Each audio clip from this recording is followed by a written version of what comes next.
I got to remind myself, this is Mick, the Doctor of Digital Smith, and I am co-hosted by, of course, my illustrious and awesome co-host, Kindra. So how are you doing, Kindra, today? I'm good, Mick. I'm good. I'm stepping up my game. So for the people that can't see us or watching us, Mick's always in a suit and very professional. And I am telling you, I've come in a hoodie before. So today I'm dressed up. I fixed myself up today.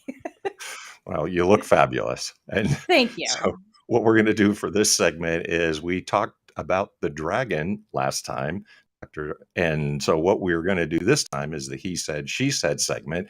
And there was one actually, Kendra, I wanted to wait because you did like one of his statements.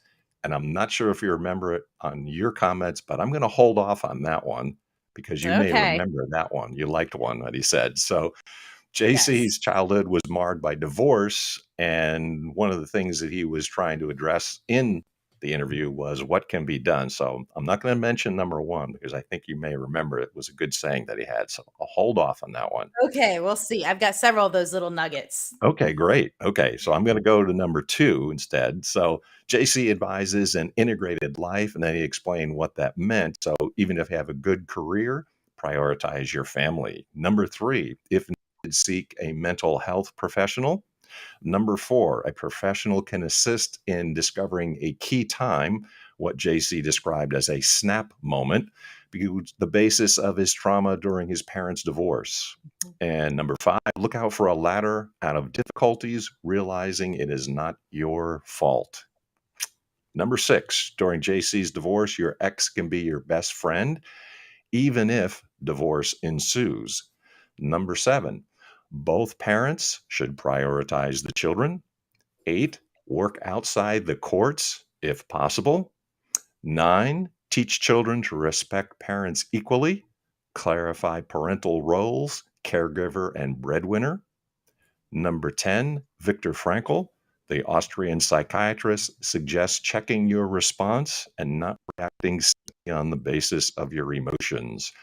Number 11, a father should show a daughter how a man should act and how he should act.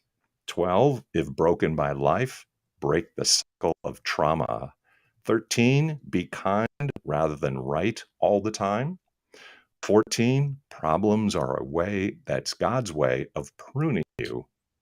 And last but not least, unless you have that number one saying 15, slay your dragons by embracing problems and working through them. Make them your roommates. Love that, Mick. So I was crossing off some that you did reference. Good. Okay. I knew you would take the dragon one because you had a relationship there with him on that one. Indeed. Yes, yes. I think too, I want to take a minute and just kind of reflect that even though you have a bad childhood, like what JC said, right? Even though you have a bad childhood, he turned it around and made himself a better man, a better husband, a better ex, a better father, all because of his trauma. So I want our listeners to just take a minute and think about that.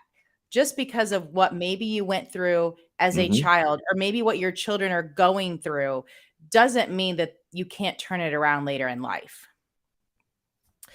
So, a couple of my takeaways, and I like little snippets that I can actually put on my mirror. Sure. And I thought he had a lot of little nuggets. Hmm. Messed up to blessed up. So That's that it. references what I just said. That's it. Bingo. Messed up to blessed up. So if you've had a trauma childhood, or if your children are going through, some trauma through divorce, you can take it from messed up and you can move it to blessed. So that was my number one. I also like when the morning, when the day.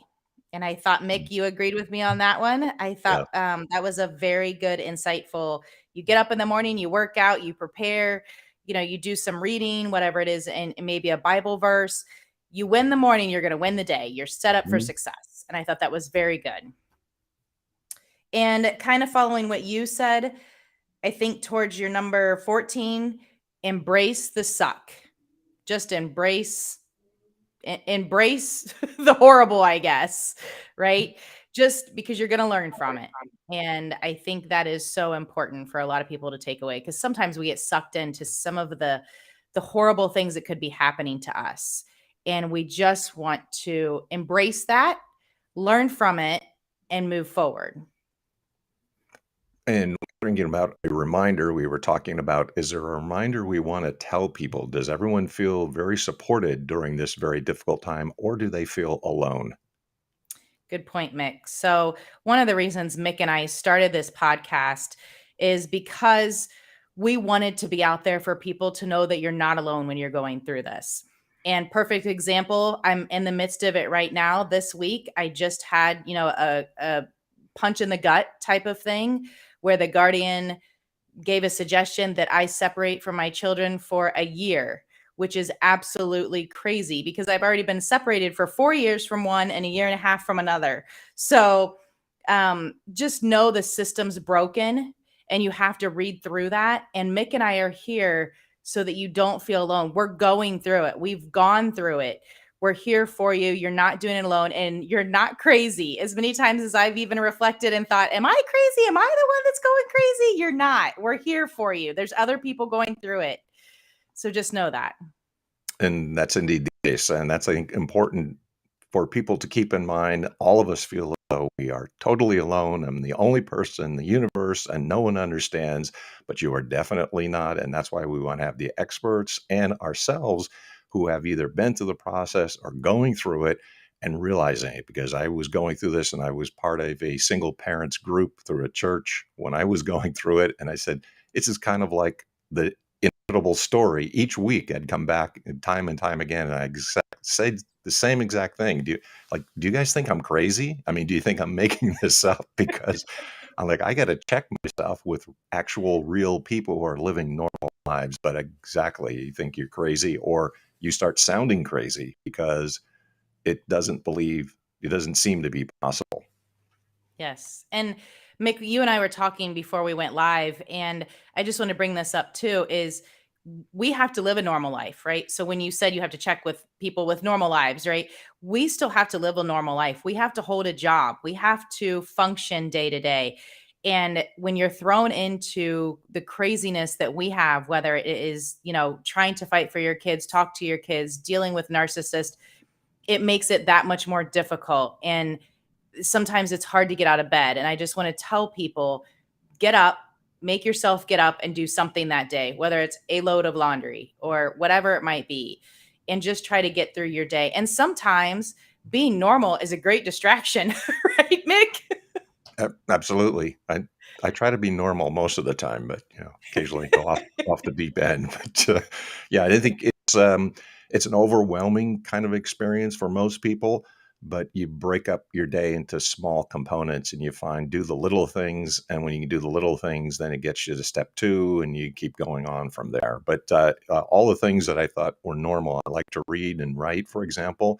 And going through this type of process, I found like my brain was mush. I couldn't think, couldn't read, couldn't concentrate. And you realize what an impact it's having on you. So the normal things that you can experience, that's what you really need to cling and hang on to, because it'll keep you sane. Great advice, Mick. Great advice. So as we move forward into our podcast, I wanted to plug here a little bit on just our next guest that we're going to have up, because we're bringing her back for a second time. And this is Dr. Michelle Finneran, and she's from Florida, and she specializes in children's psychology, and especially walking us through the different age groups and what ages and what effect a divorce would have on them and how to handle it with parents. And so we had her on before, Mick, and You we're did, bringing her back. due to popular demand. Yes. And if our audience has any questions, we want to make sure they get submitted. So do you want to share the email address and how to get a hold of us? Yes, this would be the aftermathhealing@gmail.com. And you can always get a hold of us live or off the air, and then give us some questions, because we are talking to experts and we want to get answers for all the guidance. And thank you for everybody for participating so far. We're getting some response. Yes.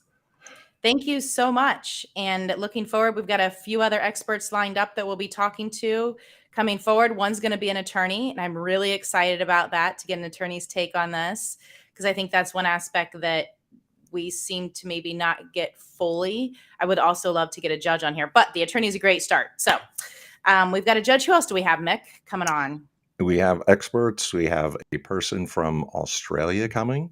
We have people who are academic experts and they have published and researched on this area. And we've got two of those folks coming up. So we have got a full plate and we're going through November. We're getting into December. We can't wait for the new year. We're going to have all kinds of exciting people. Yes. Gosh, we're talking New Year already. That's amazing. And I think that's one good point. You say somebody from Australia. This isn't local to us. This isn't just in the US. This is a worldwide problem. So very excited to connect with that person as well. And it's very interesting. So when I wrote the novel about my experience burning America, I thought that's what it was. It was an American problem, but I've been interviewed by a gentleman who is from Great Britain. His sister is going through this process and he lives in Thailand. Now I have this person coming to us from Australia. So this is a global issue. Talk to a person in Nigeria. So I'm saying, yes, indeed, this is a worldwide problem and we're going to get some solutions and answers for you right here on The Aftermath. Wonderful. Please join us for the next episode. Thanks so much, Mick, for sharing your thoughts with Dragon. You bet. Thanks for being here. And if you want to stay in tune with us, make sure that you subscribe, like, share, and spread the word. And make sure you're telling everybody about The Aftermath. So, The Aftermath podcast, subscribe, share, make sure you're positively reviewing. We're coming at you again. Thanks for being with us today. Thanks, Kindra. Thanks, Mick. Bet. See you next time.